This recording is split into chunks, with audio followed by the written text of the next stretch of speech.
For a patient rehabilitating their capacity to elevate their arm against gravity for tasks such as reaching into a higher level shelf in their home, a common impairment against them is just the pure strength to execute that motion. Oftentimes, the body will revert to the strongest muscles within itself and leave behind the weakest available contributions, and then therefore an imbalance is established. And oftentimes, the deltoid and the upper trapezius muscles are the go-to substitutions for the underlying weak rotator cuff. With respect to the specifics within the impaired rotator cuff, the supraspinatus is one of the most frequently inhibited portions of the rotator cuff. Very similar to the VMO of the knee, susceptible to inhibition as a result of pain, inflammation, or disuse. Often the most frequently involved in a rotator cuff surgical repair, so consequently you can expect it to have varying levels of inhibition, and therefore requires a dedicated influence to restore its involvement and contributions to the role of the rotator cuff. An example of a clinical presentation of an impaired supraspinatus would be the presentation of pain for the patient, as mentioned, the shrugging of the shoulder, and just a general sense of dis-ease with the person's efforts to move their arm.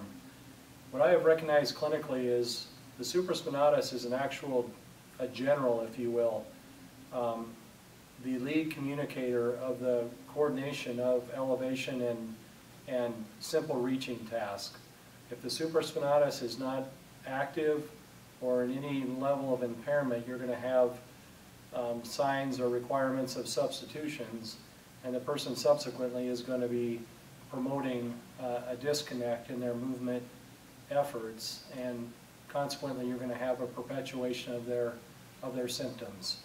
And so restoring the order of the supraspinatus is essential.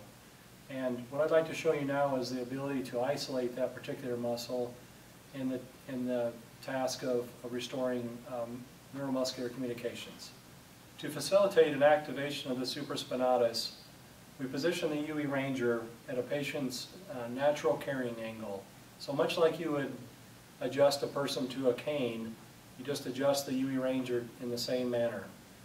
And then once they're in that position, you want the patient to not feel like they're either reaching down or being pushed up. It has to be a very comfortable position such that the patient entrusts the tool to support the weight of their arm. That's a critical component.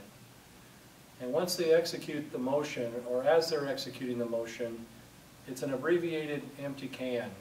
And so you're creating a direction towards the thenar eminence and a slight abduction in the plane of the scapula. And the motion has to be very slow, and the person has to be guided in just feeling, because in the initial activation of the muscle, it's very subtle. I use the example for a patient to understand it, that it's much like a dimmer switch when you're turning on a light. You're trying to get the very essential recommunication of electrical activity to that muscle. It's not like a abrupt on switch in a traditional light switch. It's more of a gradual graded recovery.